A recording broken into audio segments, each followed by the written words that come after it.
বিশ্বকবি রবীন্দ্রনাথ ঠাকুরের ১৬৪তম জন্মবার্ষিকী আজ।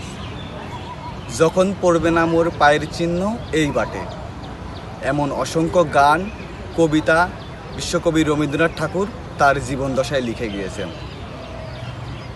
১৮৬১ সালে বিশ্বকবি রবীন্দ্রনাথ ঠাকুর জন্মগ্রহণ করেন।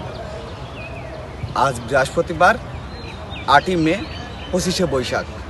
বিশ্বকবি রবীন্দ্রনাথ ঠাকুরের জন্মদিন উপলক্ষে সাংস্কৃতিক মন্ত্রণালয়ের আয়োজনে কুষ্টিয়া জেলা প্রশাসনের ব্যবস্থাপনায় এবং কুষ্টিয়া শিল্পকলা একাডেমির সহযোগিতায় এই ৩ দিনব্যাপী অনুষ্ঠানের আয়োজন করেছে। এই আয়োজন উপলক্ষে প্রধান অতিথি হিসাবে উপস্থিত থাকবেন বা সশরীরে ভার্চুয়ালি যোগদান করবেন সাংস্কৃতিক মন্ত্রণালয়ের উপদেষ্টা মোস্তফা সরোয়ার ফারুকী। টানা সপ্তমবারের মতো বেস্ট টিস্যু পেপার ব্র্যান্ড হিসেবে স্বীকৃতি পেয়েছে বসুন্ধরা টিস্যু। তিনি কিন্তু ভার্চুয়ালি যোগদান করে এই অনুষ্ঠানটি উদ্বোধন করবেন।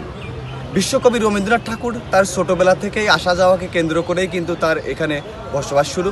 তিনি তার বাবার সাথে জমিদারি দেখাশোনা করতে এসেই তিনি মূলত এখানে এসেছিলেন। শিলাইদহ কুঠিবাড়ির কাস্টেডিয়ান আমি আলামিনের সাথে কথা বলেছি এবং যারা এখানে স্থানীয় আছে আসলে তাদের সাথে কথা বলেছি।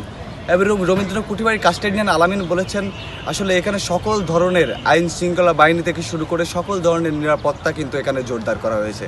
আর এলাকাবাসীর সাথে কথা বলেছি, এলাকাবাসী বলেছেন যে সুন্দর পরিবেশে যাতে মনোমুগ্ধকর পরিবেশে শান্তিপূর্ণভাবে যাতে এই অনুষ্ঠানটি পালন করা হয়, এদিকে এলাকাবাসীর দাবি। এটাই এলাকাবাসী চেয়েছেন যে সুন্দর এবং শান্তিপূর্ণভাবে প্রতিবারের ন্যায় যেন এই অনুষ্ঠানটি পালন হয়। খালিদ সাইফুল, কালের কণ্ঠ, কুষ্টিয়া।